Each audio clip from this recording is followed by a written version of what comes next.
할렐루야. 10월 29일 토요일 아까베 시간이 돌아왔습니다. 오늘은 사무엘하 23장 18절부터 39절의 말씀을 보시며 다윗의 용사들이라는 제목으로 은혜 나누겠습니다. 오늘 본문인 사무엘하 23장에서는 사무엘하가 마무리돼감에 따라 다윗의 사람들이 소개가 됩니다. 23장 초반부 오늘 본문이 18절부터 39절이기 때문에 그 전인 17절까지를 보시게 되면 용사들이 소개가 됩니다. 오늘 본문도 마찬가지로 다윗의 용사들이 나옵니다. 앞에 부분에서 등장한 용사들과 지금 등장하는 용사들을 보시게 되면 조금 차이가 있습니다. 그리고 또 어떤 사람들이 나오는지를 살펴보도록 하겠습니다. 먼저 새 용사라고 하는 부분에 중심을 두시고 이번 장을 생각해 봐 주시기 바랍니다. 앞절에서 17절까지를 보시면 새 용사들이 등장을 합니다. 그리고 이후에 단락 18절에서 39절도 새 용사가 나오는데요. 처음 나왔었던 새 용사는 요셉 밧세밥 그리고 엘르아살과 삼마라고 하는 세 명의 용사들, 새 용사들이 나오는데요. 뒷부분에서 새로운 새 용사가 나옵니다. 어제 함께 나누신 조성훈 목사님의 아까베에서 아마 궁금증을 가지시고 오늘 말씀을 기대하시며 성경을 피셨을 수도 있으실 겁니다. 조성훈 목사님께서 말씀을 다루실 때 금요일날의 아까베가 요셉 밧세벳 엘르아살 삼마였고요. 오늘 나오는 새 용사의 이름을 보겠습니다. 먼저 등장하는 사람은 아비새라고 하는 사람이지요. 새 용사의 우두머리로 보입니다. 가장 먼저 등장한 것으로 미루어서요. 스루야의 아들이었고, 아비새는 오늘 말씀해 보시면 창으로 적군 300명을 죽일 정도로 놀라운 전투력을 가진 인물이었습니다. 이 새 용사에 대해서는 18절부터 23절을 주목해 보시면 등장하는데요. 첫 번째 사람은 아비새였습니다. 이 두 번째 용사입니다. 브나야입니다. 브나야는 모압의 최고 군인인 두 사람을 죽이고 구덩이에서 사자와 싸워 이기기도 하였다.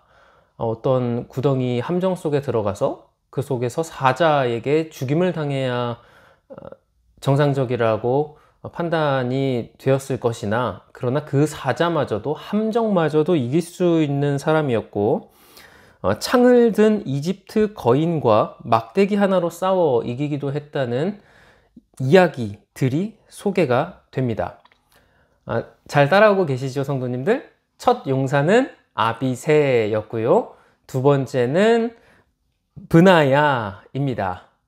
그리고 세 번째 용사는 나오지가 않습니다.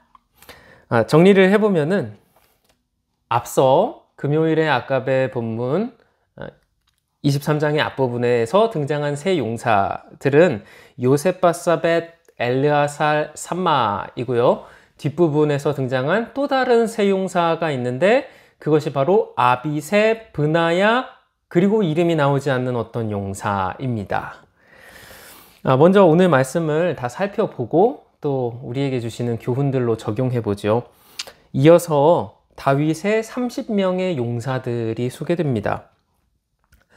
뒷부분을 보시면 24절부터 39절에 많은 용사들이 나와서 이 용사들이 무분별적으로 다 어떤 규칙 없이 기록된 것 같아 보이실 수 있으나 규칙이 있습니다. 24절부터 29절은 유다 베들레헴 출신의 용사들이며 30절에서 35절은 유다 지파 외에 북쪽 이스라엘 지파의 사람들 가운데에서 등장한 용사들입니다. 그리고 마지막 36절에서 39절이 이방 민족의 출신이지만 다윗을 위해 싸워 승리했던 이방민족 출신 용사들입니다. 다양하게 구성되어 있습니다. 이렇게 세 부류의 사람들이 있으며 더 깊숙이 들어가 보시면 흥미로운 이름들도 나옵니다. 명단에 아브넬을 추격하다가 그곳에서 죽은 사람이 있지요. 아사헬이라고 하는 사람입니다. 성경을 읽으면서 저는 굳이 이렇게까지 뒤쫓아야 했는가 아사헬이, 이런 생각이 들기도 했습니다. 인간적인 생각에서는 그럴 수 있으나 아사헬도 여기에 이름이 등장을 하며, 또 흥미로운 부분이 두 가지 더 있습니다. 이 골리앗의 아우였던 라흐미를 죽인 엘하난이라고 하는 사람. 와, 골리앗이 동생이 있었다고 합니다. 그렇다면 보통 형제는 닮기 마련이지요. 골리앗이 블레셋의 엄청난 용사이고 거대한 체구를 가진 장군이지 않았습니까? 그럼 골리앗의 아우도 얼마나 강력했을까요? 호형호재하며 이 두 사람이 블레셋에서 함께 달려나가는 모습을 인간적으로 생각하면 두렵기까지 할 것입니다. 그러나 그 라흐미에 맞서 싸워 이긴 엘하난이라는 사람이 나오고, 마지막으로 다윗이 죄를 감추려고 죽인 헷 사람이죠. 우리야도 등장을 합니다. 우리야까지도 여기에 기록되고, 앞서 보신 아사헬이라고 하는 이 조금 무모한 작전을 수행한 사람까지도 등장을 하는데요. 두 가지 말씀의 적용을 찾아보고 마치도록 하겠습니다. 첫 번째는 하나님은 어떤 분이신지를 오늘 말씀에서 찾아볼 수 있습니다. 사람들의 이름만이 기록되는 것 같지만 그 가운데 하나님이 어떤 분이신지 우리에게 교훈해 주십니다. 하나님은 다윗을 통해 하나님의 나라의 역사를 써나가시며 그곳에서 다윗 한 사람만을 쓰시지 않으시고 여러 사람들이 연합하여 함께 하나님의 나라를 세워가는 것을 허락해 주셨습니다. 하나님께서는 우리와 함께 하시며 하나님의 일을 감당하게 해 주십니다. 이때 우리가 가져야 할 마음과 자세는 다윗이 블레셋과 맞서 싸우며 이 많은 사람들과 함께 싸움에서 승리를 거뒀던 것은 하나님의 도우심 아래 좋은 장수들과 사람들이 다윗과 함께 하였기 때문에 승리한 것이라는 것으로 사무엘하가 종결됩니다. 즉, 수많은 사람들은 다윗이라고 하는 하나님께 기름 부은 자에게 연합하며 함께 일해야만 하는 사명을 가지고 있는 것이고, 다윗 또한 인간 왕으로서 혼자만 하나님의 일을 해나가고 성취하는 것이 아닌 하나님의 사람들 도우심을 위해 붙들릴 뿐만 아니라 그 사람들이 함께 일할 수 있도록 곁에 두어야 하는 사명이 있는 것입니다.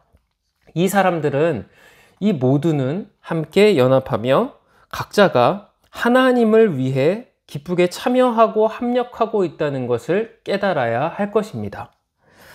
즉, 다윗은 다윗에게 주신 사명과 재능과 은사가 있고 다른 30인의 용사들에게도 다른 은사와 사명들이 주어져 있다는 것입니다. 로마서 12장 4절에서 8절까지를 보시면 이런 말씀이 나옵니다. 제가 읽어보겠습니다. 우리가 한 몸에 많은 지체를 가졌으나 모든 지체가 같은 기능을 하는 것이 아니니 이와 같이 우리 많은 사람이 그리스도 안에서 한 몸이 되어 서로 지체가 되었느니라. 우리에게 주신 은혜대로 받은 은사가 각각 다르니 혹 예언이면 믿음의 분수대로, 혹 섬기는 일이면 섬기는 일로, 혹 가르치는 자면 가르치는 일로, 혹 위로하는 자면 위로하는 일로, 구제하는 자는 성실함으로, 다스리는 자는 부지런함으로, 긍휼을 베푸는 자는 즐거움으로 할 것이니라. 로마서 12장 4절에서 8절 말씀입니다. 이 말씀은 우리 이제 내일이죠. 주일날 함께 살펴볼 말씀이기도 합니다. 하나님께서는 모든 사람들에게 각각의 은사를 주셨고 하나님 나라를 위해 연합하기를 원하십니다. 성도 여러분들은 다윗과 또 수많은 사람들을 살펴보며 어느 위치에서 하나님께서 은사와 소명을 불어넣어 주셨다고 생각하십니까? 그 자리를 발견하시며 기쁨으로 하나님을 위하여 일하셨으면 좋겠습니다. 그런데 이제 두 번째 적용을 또 보고 마칠 텐데요. 고린도전서 7장 7절에 보시면은 바울이 이렇게 적고 있습니다. 나는 모든 사람이 나와 같기를 원하노라. 그러나 각각 하나님께 받은 자기의 은사가 있으니 이 사람은 이러하고 저 사람은 저러하니라. 수많은 사람들이 은사가 다르고 또 그 사람이 감당해야 할 일들이 다른 것처럼 이 사람과 저 사람들은 다 다릅니다. 그때 우리가 기뻐하며 하나님 나라를 위하여 우리의 은사를 바칠 수 있는 이유는 용사의 명단들에서 저는 기쁨을 찾을 수 있다고 생각합니다. 용사의 명단을 보십시오. 아브넬을 쫓다가 죽은 아사헬이 기록되어 있습니다. 앞서 말씀드린 것처럼 조금 무리한 작전을 수행하다가 죽은 것이 아닙니까? 라고 생각될 수 있고, 또 우리야의 이름도 있죠. 다윗에게 희생당한 인물입니다. 우리야의 인생은 어쩌면 이 땅 가운데에서는 아내를 빼앗기고 그리고 전장터에서 같은 편 때문에 죽은 슬픈 인생을 삽니다. 그러나 그 이름이 하나님의 말씀에 기록되어 있지 않습니까?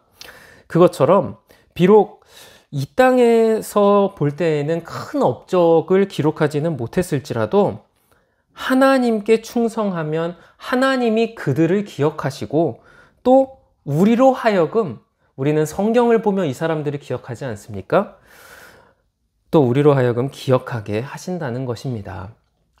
사랑하는 성도 여러분, 우리의 삶이 작아 보일 때 하나님의 말씀을 보시며 힘을 얻으시길 바랍니다.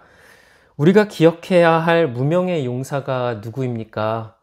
그리고 세 용사 가운데 기록되지 않은 한 용사가 있음을 기억해 보시기 바랍니다.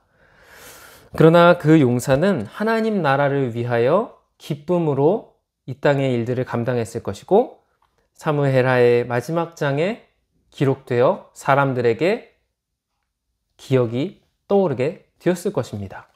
하나님의 생명책도 같을 것입니다.